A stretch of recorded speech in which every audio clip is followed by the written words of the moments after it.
Des machines à l'arrêt. Dans cette usine textile près d'Athènes, la mise en place d'un contrôle des capitaux le 29 juin et la fermeture des banques ont donné un coup de frein à l'activité. En raison de la crise sur le marché, la crise soudaine dans les 2 dernières semaines, la production a dû être arrêtée. Personne ne produit, personne n'achète, tout le monde a peur. Du coup, de nombreuses entreprises ont mis les salariés en vacances en attendant ce qui va arriver.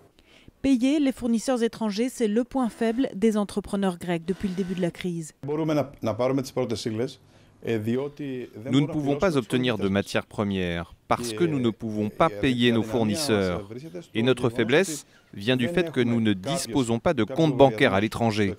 Certaines entreprises en ont pour pouvoir payer à partir de ces comptes leurs fournisseurs à l'étranger sans passer par les banques commerciales grecques. Avec la crise en Grèce, c'est comme si les importations étaient gelées. Sur cette plateforme logistique, les entreprises de transport le constatent quotidiennement depuis 10 jours. Nous recevons seulement ce qui a été déjà payé avant cette nouvelle crise. À partir de maintenant, les choses deviennent plus difficiles. Rien n'est importé parce que nous ne pouvons pas faire de virement hors de Grèce, ni aucune sorte de transfert d'argent à l'étranger.